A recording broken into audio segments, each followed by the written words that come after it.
Hello students, welcome to Mid Benches classes. Hello everyone, welcome. As you know, we are doing lesson number 3 circle from Max 2 and हमने practice set पूरा complete कर लिया है and we are already in problem set completed till question number 14. Let's start with question number 15 today. As it is given here, you are having in this figure two chords are there, WX and YZ.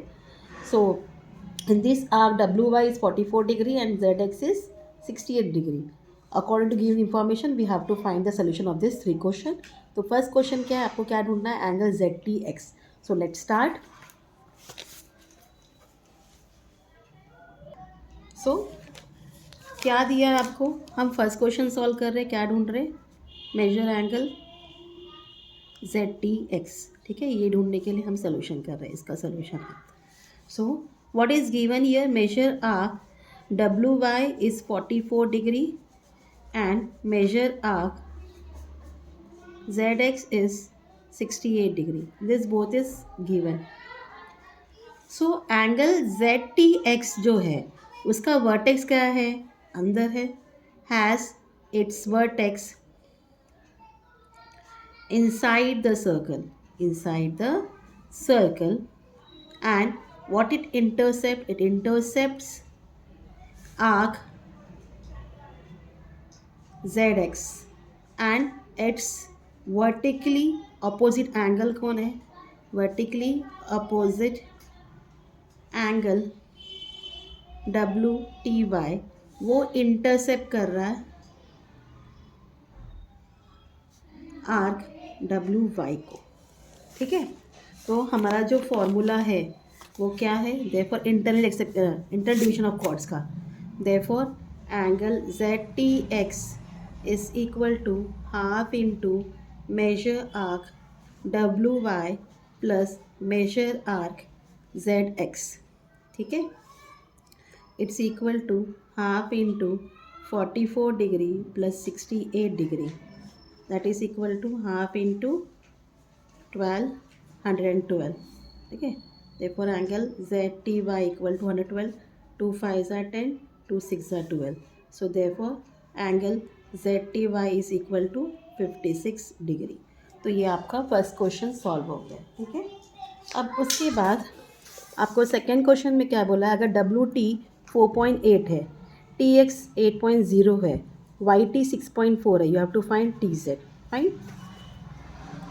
सो ये आपका first question था. अब second question में क्या है, WT क्या दिया है 4.8, TX is equal to 8 and YT is equal to 6.4. This is given. So chord WX and YZ हाँ इंटरसेक्ट कर रहे हैं, कहाँ इंटरसेक्ट कर रहे हैं, ईच अदर इंटरनली. हाँ fine. So therefore by theorem of internal division of chord,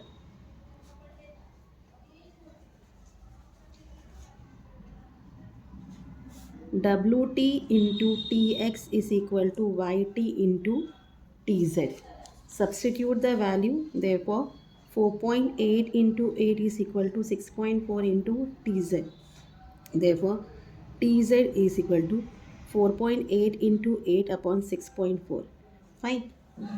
So आप एक काम करो, यहाँ पे 10 से मल्टीप्लाई करो, यहाँ पे 10 से मल्टीप्लाई करो, 4.8 into 8 into 10 upon 6.4 into 10, it will become 48 into 8 upon 64. 8 8 ज़ा 8 6 ज़ा, आंसर क्या मिला, TZ क्या मिल गया आपको, TZ. Therefore TZ is equal to 6. Clear this much. तो ये आपका सेकेंड क्वेश्चन भी सॉल्व हो गया. अब थर्ड क्वेश्चन में क्या कहा गया है आपको, in third question the value is different. WX 25 है, YT is 8 and YZ is 26. You have to find WT. Fine, you have to find WT. So WX is 25, YT is 8 and YZ is 26, ठीक है।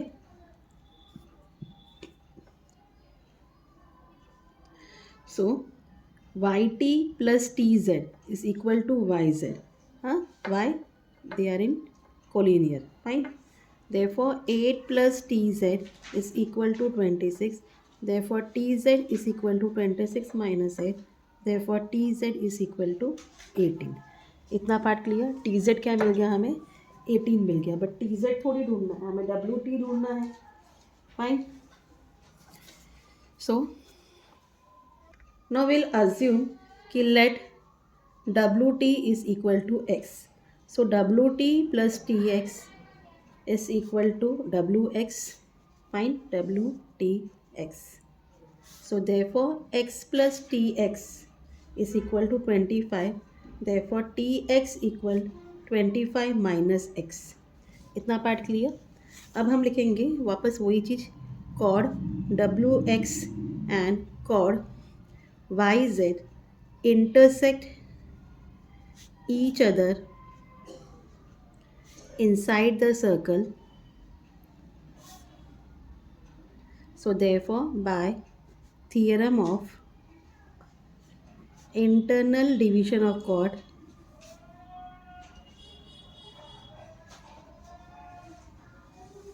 wt into tx is equal to yt into tz. So therefore x into 25 minus x is equal to 8 into 18. हाँ, ये हो जाएगा 25x minus x square equal 18 8 is 144, ठीक है।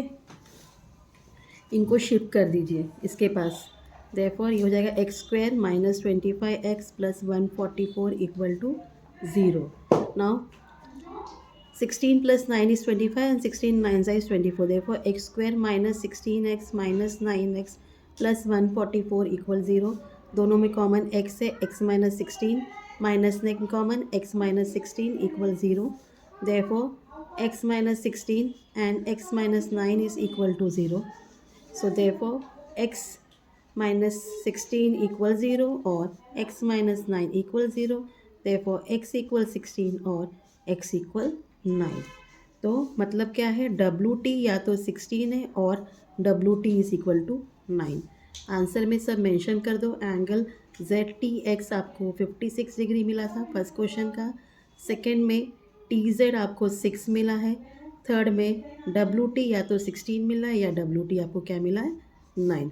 सो this was your question number 15, ठीक है। चलते हैं क्वेश्चन नंबर 16 की तरफ।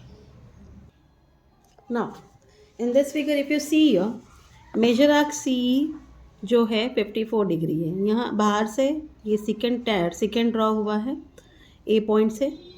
सो एक्सटर्नल डिवीजन ऑफ कॉर्ड्स है। CE is 54, BD is 23. You have to find major angle CAE, तो ये माइनस होगा। अब आपको ये फर्स्ट क्वेश्चन पहले सॉल्व कर लेते हैं हम लोग। So major arc CE is equal to 54 degree and measure arc BD is equal to 25 degree. It is given angle CAE has its vertex outside the circle and intercepts arc CE and BD. So therefore angle CAE is equal to half into measure arc CE minus measure arc BD, ठीक है। therefore angle CAE is equal to half into 54 minus 23, ठीक है। therefore angle CAE equal half into 31. अब 31 2 को divide करो आप, 2 1 ज़ा 2, 1 1, 2 5 ज़ा 10, 1 decimal point 0, 2 5 ज़ा 10. You are getting 15.5. So angle CAE is equal to 15.5 degree. ये आपका फर्स्ट क्वेश्चन है। अब सेकेंड क्वेश्चन में आपको AD फाइंड करना है। जब आपको क्या दिया है, AB इज इक्वल टू 4.2 दिया है, B C equal 5.4 and A E is equal to 12. ठीक है, आपको ए डी फाइंड करना है given. So A C is equal to A B plus B C, है ना. तो A C is equal to 4.2 plus 5.4. therefore AC is equal to 9.6. this much is clear. so हम वही चीज़ लिखेंगे chord AB chord CB and chord ED, they are intersecting at point A outside the circle. Where? Outside the circle. So therefore by theorem of external division of chords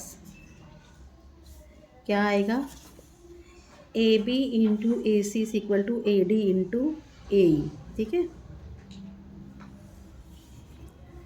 A B into A C is equal to A D into A E. therefore 4.2 into 9.6 is equal to AD into 12. therefore AD is equal to 4.2 into 9.6 upon 12. 12 8 is 96. ठीक है,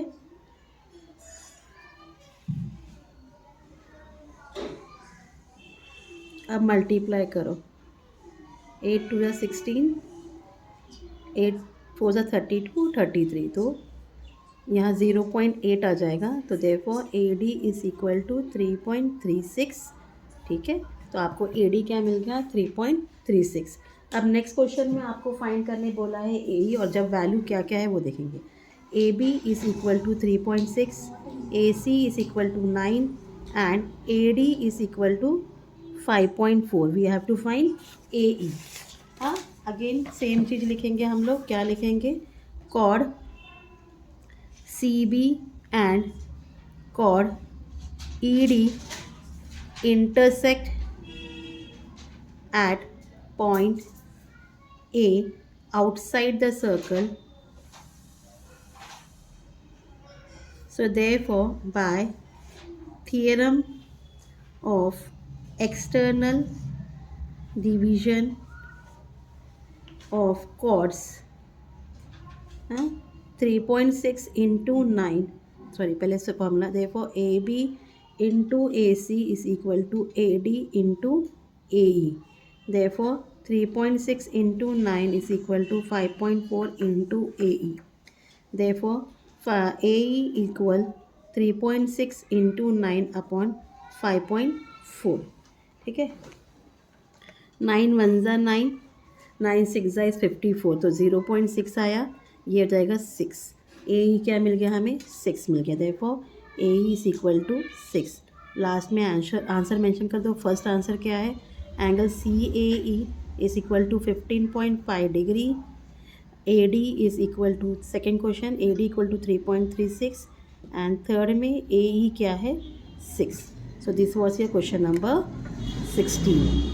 अब 17 करते हैं हम लोग. Now 17 question is a activity based question. We'll solve here now. यहाँ क्या दिया है, chord EF is parallel to chord GH. You have to prove कि EG congruent है FH को, और हमें फिल करना है ब्लैंक्स को. तो जैसे कि ब्लैंक्स में पहले आपको बोल दिया है कि ड्रॉ करो GF, तो हमने ड्रॉ कर दिया है. Angle EFG equal angle FGH. EFG FGH which angle it is, क्या आंसर आएगा, अल्टरनेट एंगल, अल्टरनेट एंगल्स. ठीक है, गिव इट 1. इतना पार्ट क्लियर. अब उसके बाद एंगल ई एफ जी किसका इक्वल है, angle E F G is equal to half of arc E G, half major arc E G. Reason, inscribed angle theorem, give it 2. ठीक है, और angle F G H is equal to half of F H, half major arc F H. यहाँ भी reason आएगा, inscribed angle theorem. Third, so इसका मतलब क्या है, 1 2 3 के हिसाब से अगर ई एफ जी एच को इक्वल है और E F G half of E G A और F G H half of F H है, तो ये दोनों आर्क भी क्या हो गए, कॉन्ग्रुएंट हो गए। So therefore major arc E G is equal to major arc F H from 1 2 and 3। That means अगर आर्क कॉन्ग्रुएंट तो मतलब उसके कॉर्ड्स भी क्या होंगे, कॉन्ग्रुएंट होंगे। So therefore chord EG is congruent to chord FH. Reason, corresponding chords of congruent arcs. So by this way हमने question number 17 भी कंप्लीट कर लिया है। आगे क्वेश्चन हम कल कंटिन्यू करेंगे। Till then please do like, share and subscribe my channel. Thank you for watching. Take care, bye.